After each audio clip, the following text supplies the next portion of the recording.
हमें हमारे जीवन में हमारे आचार्यों ने 6 आवश्यक बताए हैं। देव पूजा। प्यारे बंधुओं, देव पूजा हमारे आपके जीवन में वह महान कार्य करती है जिसके माध्यम से हमारे 6 आवश्यक फल जाया करती है। देव पूजा में गुरु की भी पूजा आया करती है, गुरु की उपासना हो जाती है। देव पूजा में चिंतन किया जाए तो स्वाध्याय हो जाता है। देव पूजा में एक ही जगह पर संकल्प लेकर पूजा की जाए तो वह संयम हो जाता है। तब जब तक मैं पूजा कर रहा हूँ तब तक के लिए मेरी अनशन आदि उपवास या जो खाने पीने की वस्तुएं हैं उन सब का त्याग कर देना वही तप हो जाता है और अपने स्व मेहनत का अर्थ का दान पूजा के द्रव्य में हम सहयोग दिया करते हैं एवं उसके उपरांत हम अपने स्वेच्छानुसार मंदिर के गोलक आदि में दान दिया करते हैं। ते दान ये 6 प्रकार के आवश्यक देव पूजा, गुरु उपासना, स्वाध्याय, संयम, तप और दान ये हमारे जीवन में निरंतर ही एकमात्र पूजा करने से हुआ करती है। पूजा, दैनिक पूजा, पाक्षिक पूजा, अनुष्ठान की पूजा एवं महापूजाएं। ऐसी महापूजाओं में हमारे आचार्यों ने ऋषि मंडल विधान का भी एक उल्लेख किया है। महापूजाओं में ऋषि मंडल विधान, सिद्ध चक्र मंडल विधान, कल्पतरु मंडल विधान, इंद्रधनुष विधान आदि अनेकों प्रकार की महापूजा बताई है। इन महापूजाओं में महापूजा हमारे आचार्यों ने एक महान पंच कल्याण प्रतिष्ठा महोत्सव भी कहा है।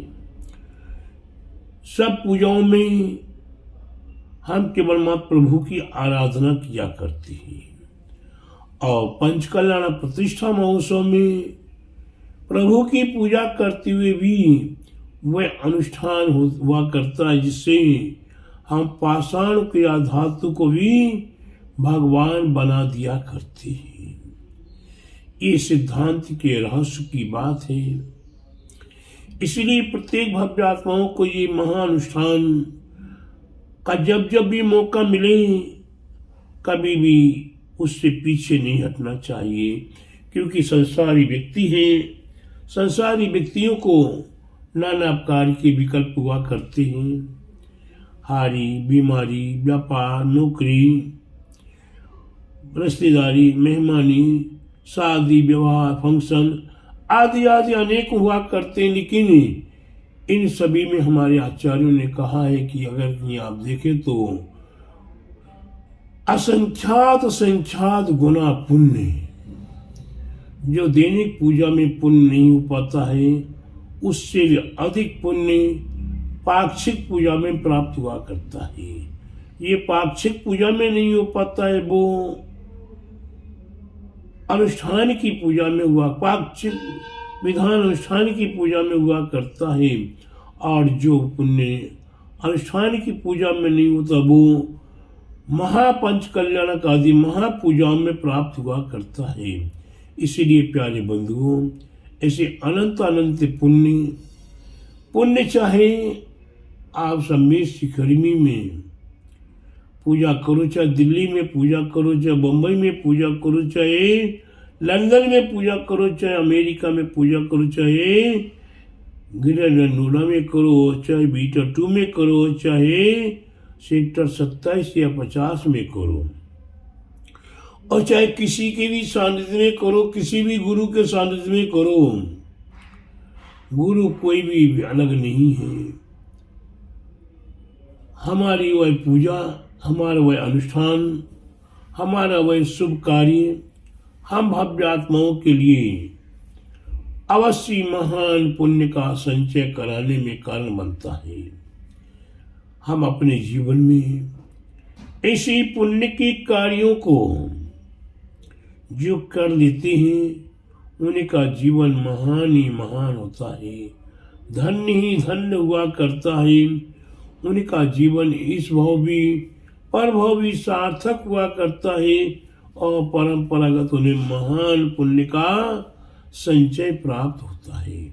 इसलिए प्रत्येक भव्य आत्माओं को ऐसे अनुष्ठान पूजाओं में अवश्य सम्मिलित होना चाहिए।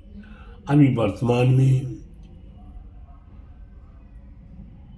नोएडा के अंतर्गत सेक्टर 27 महावीर दिगंबर जैन मंदिर में चातुर्मास से पहले भी श्रीमद विधान कराने के भाव हुए। समाज ने भक्ति भाव से विधान अनुष्ठान किया। समाज ने पंचकल्याण प्रतिष्ठा महोत्सव दिसंबर में ही कराया। समाज के फिर पवित्र भाव हुए। ऋषि मंडल सहित फिर इस फरवरी में ही पंचकल्याण प्रतिष्ठा महोत्सव। इनकी मन में ये लगा हुआ कि न जाने हमारा जीवन कब कहाँ होगा, कैसे होगा। ये मौका मिल रहा, हम इसे न छोड़े, क्योंकि अभी 3 बार अनुभव कर लिया, 2 साल से अनुभव कर रहे हैं कोरोना महाबीमारी। उस महाबीमारी में सबको वैराग्य दिखा दिया। कोई किसी का साथी नहीं है, कोई किसी का संग साथ देने वाला नहीं है। कोरोना बीमारी हो गई तो प्यारी प्यारी पत्नी भी हमसे दूर हो गई, प्यारे प्यारे पतिदेव हमसे दूर हो गए, नन्हे मुन्ने प्यारे प्यारे बच्चे हमसे दूर हो गए, हमारे रिश्तेदार मेहमान दूर हो गए, हमारे पास करोड़ों खरबों की संपत्ति पड़ी रह गई, कोई काम नहीं आई। तो प्यारे बंधु, ये कोरोना बीमारी ने वैराग्य दिखा दिया। इसलिए सेक्टर 27 के भव्य आत्माओं के परिणाम पवित्र में महापवित्र हुए और बड़े बड़े अनुष्ठान कराने में आगे से आगे तन मन धन के साथ अर्पण और समर्पण करे, अपने जीवन को पुण्यमय बनाने का प्रयास किया।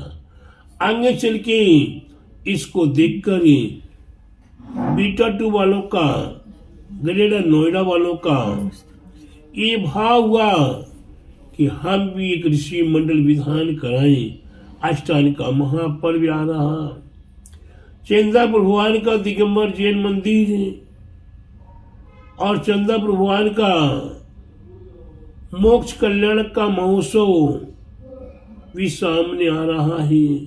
तो मोक्ष कल्याण का लड्डू भी बड़े धूमधाम से मनाकर फिर ऋषि मंडल महामंडल विधान करा कर अपने जीवन को पुण्यमय करना चाहते हैं। ये ऋषि मंडल विधान, ये ऋषि मंडल स्तोत्र कितना महान है कि इस स्तोत्र में अरहंत सिद्ध आचार्य उपाध्याय सर्व साधु और रत्नत्रय सम्यक दर्शन, सम्यक ज्ञान, सम्यक चारित्री, ये 8 हैं। इन 8 के माध्यम से हमारे संपूर्ण शरीर की रक्षा का उल्लेख इसमें किया हुआ है।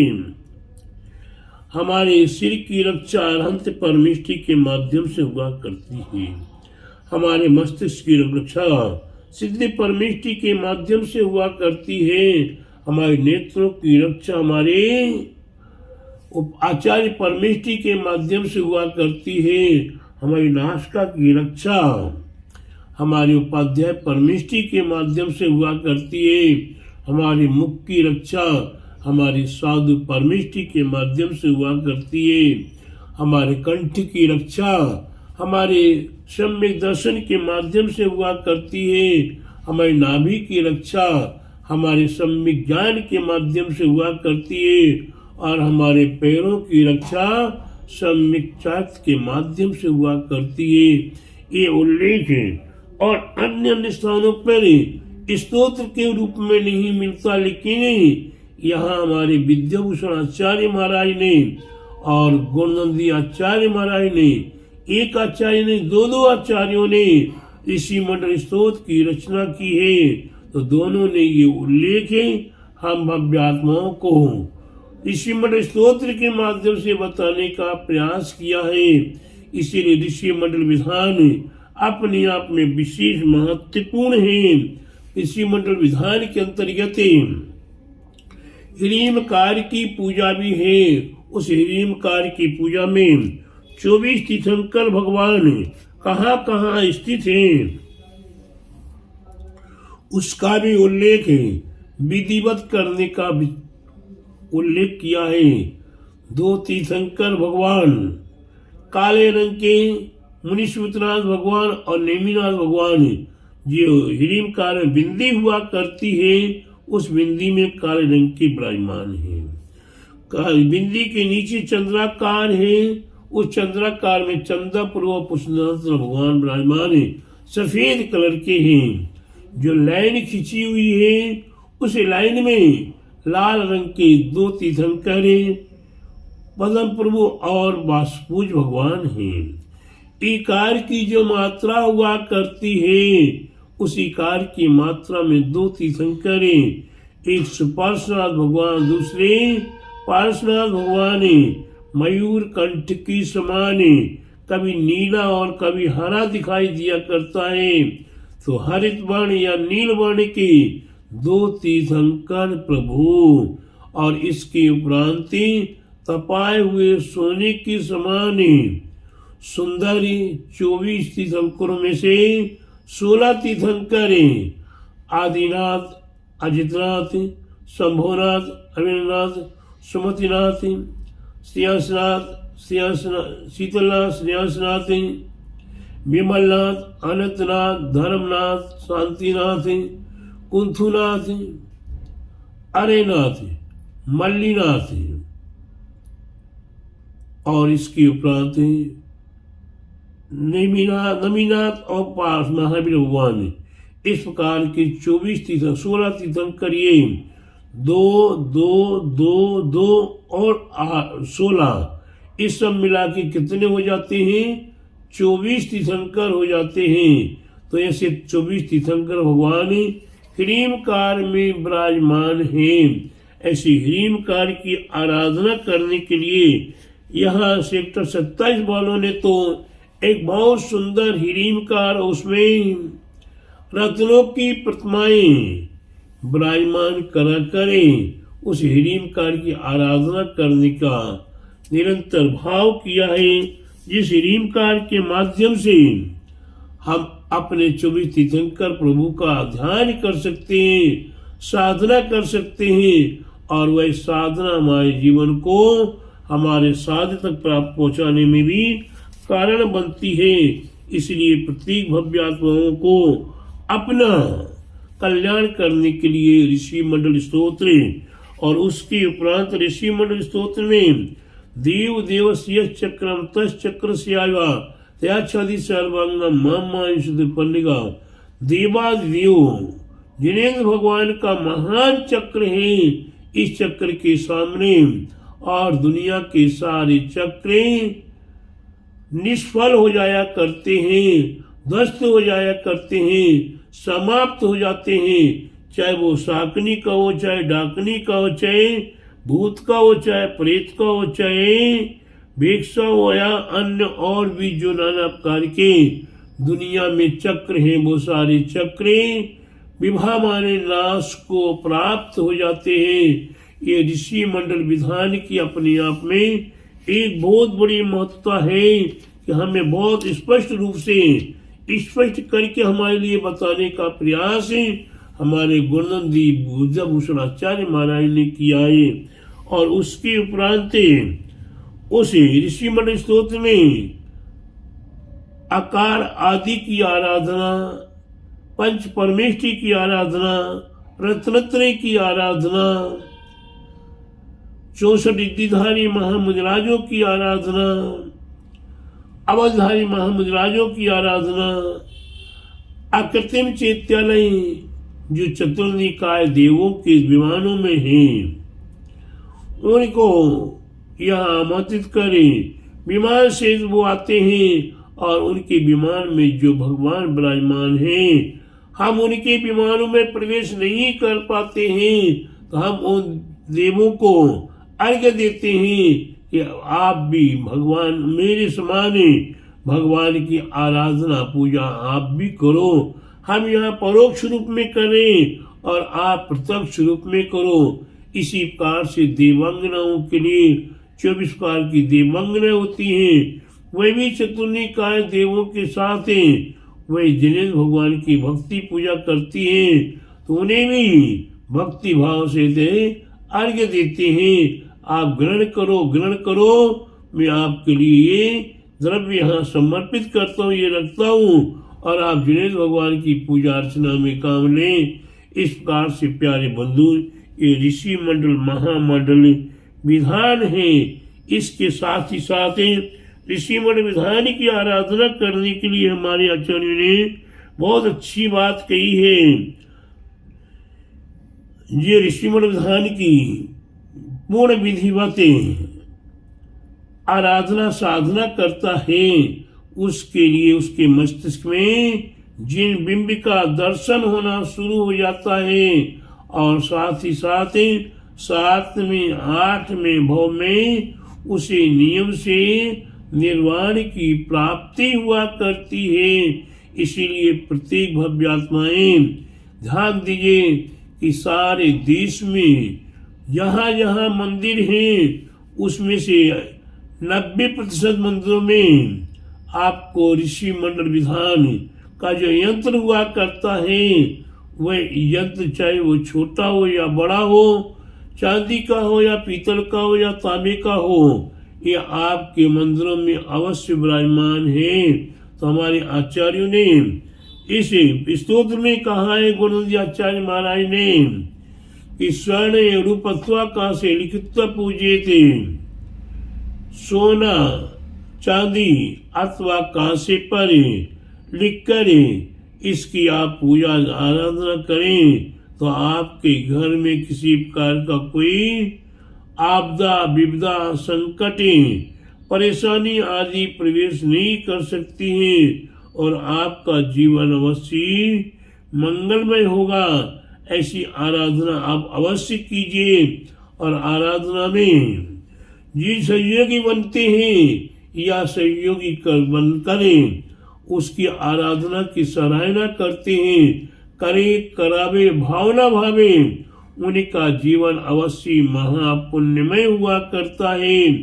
और जो भव्य आत्मा लेकिन किंतु परंतु में पड़े रहते हैं, उस विधान के अवसर पर वहां से बगल से भी निकल जाया करते, लेकिन विधान का महत्व नहीं समझ पाते हैं, विधान में सहभागी नहीं बन पाते, न तन से न मन से न धन से।